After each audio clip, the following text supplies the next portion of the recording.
Welcome to Metalben's Chronicles, where metal lives!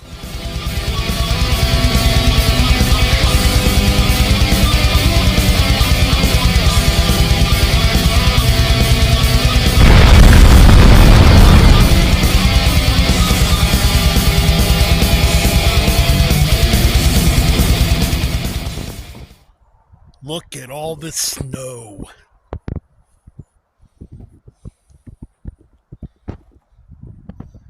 Yeah, man, it looks like Norway here. Snow is so metal. Heck yeah.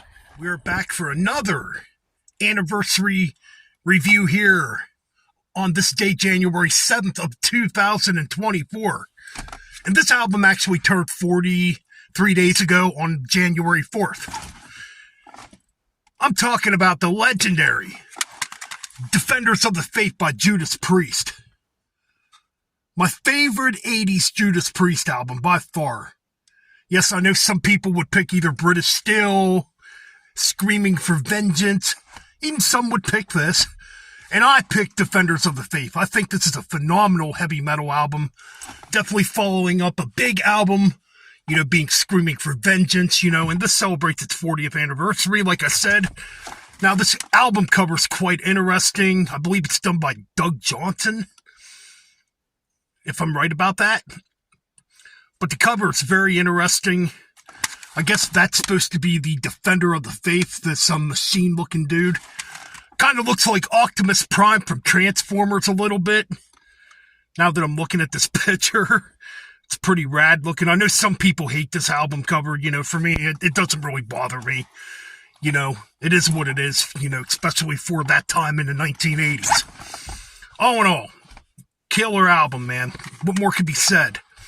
So you got 9 tracks on here. Yes, technically it says 10, but to me, Heavy Duty and Defenders of the Faith are practically the same track. I don't know why they separated them. I don't get it. So yeah, man. Let's get started. Lineup-wise, obviously you have Rob Halford, the metal god, on vocals. Glenn Tipton and KK Downing on guitars, Ann Hill on bass, and the weakest drummer of Judas Priest, to me at least, Dave Holland on drums. Yeah, but anyways, that's your lineup. I gotta say, when I first heard this, years and years and years ago, I had this on cassette tape. At first, I thought my cassette was warped because of the drum sound. And there's only a couple other albums that ever did that to me, and that being, Hotter Than Hell by Kiss and Born Again by Black Sabbath. When I bought those, I thought, man, something don't sound right about this. It sounds like my cassette's warped or something because of the way the drums sound. They're so murky sounding, They sound like they were recorded in a cave, you know what I'm saying? So yeah, all in all, man, the drum sound on here is probably the weak link. Yes, indeed, but I've gotten used to it over the years, so it doesn't, bother me completely. I kind of wish they would have had the drum sound they had on Screaming for Vengeance, to be honest, because that was a perfect drum sound. On here, it is murky, it is muddy sounding, but that doesn't affect the music on here, because the music on this thing is awesome, and we open it up with Free Will Burning.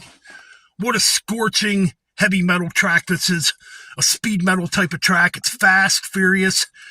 The guitar leads on this are absolutely phenomenal, Honestly, out of all the Judas Priest songs, this might be one of my favorites when it comes to guitar solos. I really love the twin guitars in this. I love the melodic solos in this, They just scream heavy metal, And, when it comes to Judas Priest, what would you define as heavy metal? I mean, some people might pick black metal. Some people might pick death metal, thrash metal. To me, when I think of heavy metal, just straight up heavy metal, I think of Judas Priest, man. So yeah. Oh no, Free Will Burning, a strong opener to this album. Killer stuff and excellent vocals, too, by Rob Halford. So then we get into track 2, Jawbreaker. Gee, I wonder if this track could be about, Anyways, this track's killer too. Another fairly fast track, I love the riffs in this track. This track definitely has some cool riffs, the solos are amazing too. You're going to hear me say this a lot in this review about how amazing the guitar solos are on this album, because they are absolutely phenomenal. So yeah, Jawbreaker, absolutely a killer track. Rock Hard Ride Free is next. Another kick-ass track. This one's more, mid-paced. Your typical heavy metal anthem. Because, man, we want to rock hard and we want to ride free, motherfuckers. Absolutely love this track. Oh, man, the next track, though, might be my favorite on the album. That's debatable between this and Free Will Burning, to be honest with you. The Sentinel. Man, and this is one of the first things I ever learned on guitar. I had to learn how to play this when I first heard it. Quintessentially, man, this could be my favorite freaking guitar riff of all time when it comes to heavy metal. One of them at least.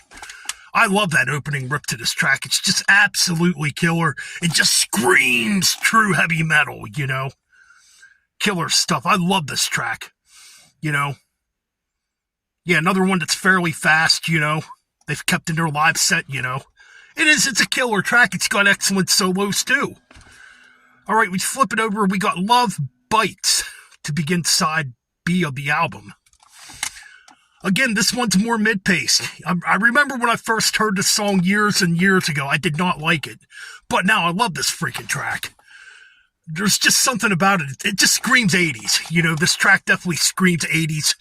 And that's what you get. And this is way better than that fucking horrible Def Leppard Love Bites from Hysteria. So yeah, man, this is a killer track. They did a video for this track. I believe they did a video for Free Will Burning, too, if memory serves me correctly. But yeah, they have a video for Love Bites, It's a killer track. All right, so this is the track. The next track is the track that triggered Tipper Gore into PMRC at the time.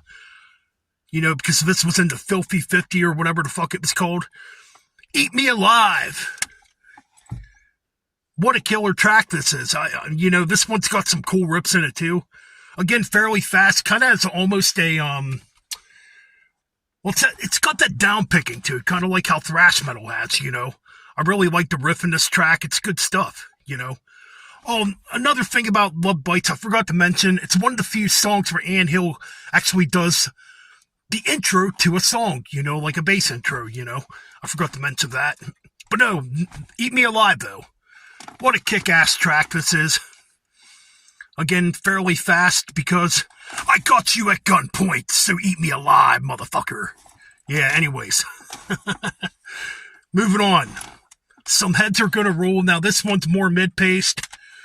I like this one, too. I like the riff in this track, too. Yeah, it's just simple and pretty groovy, A good heavy metal song. I like this one, A lot of people seem to say this is one of their least favorites on the album. I don't know. I think it's still pretty damn good. Night Comes Down, we get a ballad on here. Yeah, this one's pretty much a ballad. It's weird. This one kind of reminds me of Screaming in the Night by Crocus for some reason. And they came out roughly around the same time. So it's really, you can definitely hear that sound on Night Comes Down, But anyways, I think it's a cool ballad, It definitely has that, like you can imagine this being played in front of a arena full of people, I'm not sure how many times they played this live. I know they played it live back then, but yeah, I think it's cool. Heavy Duty Defenders of the Faith ends the album, Okay, I'm going to be honest, probably the weakest track on the album, to be honest. I mean, this is kind of along the lines of, a track like United or, what's the other one? Taking All the World. It's kind of like that. It's very antithetic. And it doesn't make sense to me, the Defenders of the Faith part, because it's literally the same song. I don't know why it's split up into a different track, the Defenders of the Faith part, but, I mean, it's not a bad track. The riff's pretty cool, but it is definitely the weakest track on the album. And, well, this has a bonus track, too, called Turn On Your Lights and Heavy Duty Defenders of the Faith Live. I got the 2003 reissue of this. I got all these, actually, I mean, the bonus track, I think it was recorded around the time of, I want to say Turbo. It's whatever, definitely wouldn't have fit this album originally, so. All in all, this is a classic. This is a classic molten heavy metal album. So to me, this album easily gets a 9.5 out of 10. Not quite a 10 out of 10. And like I said, Heavy Duty kind of weighs it down a little bit. It's not terrible, but it's definitely the weakest track on the album. Oh no, I think this is a very enjoyable album. It's my favorite offering from the 80s Judas Priest. You know? So yeah, man, if you've never heard this, which I don't see why you wouldn't have ever heard this, check this motherfucker out. Like, comment, and subscribe. And keep on banging those heads.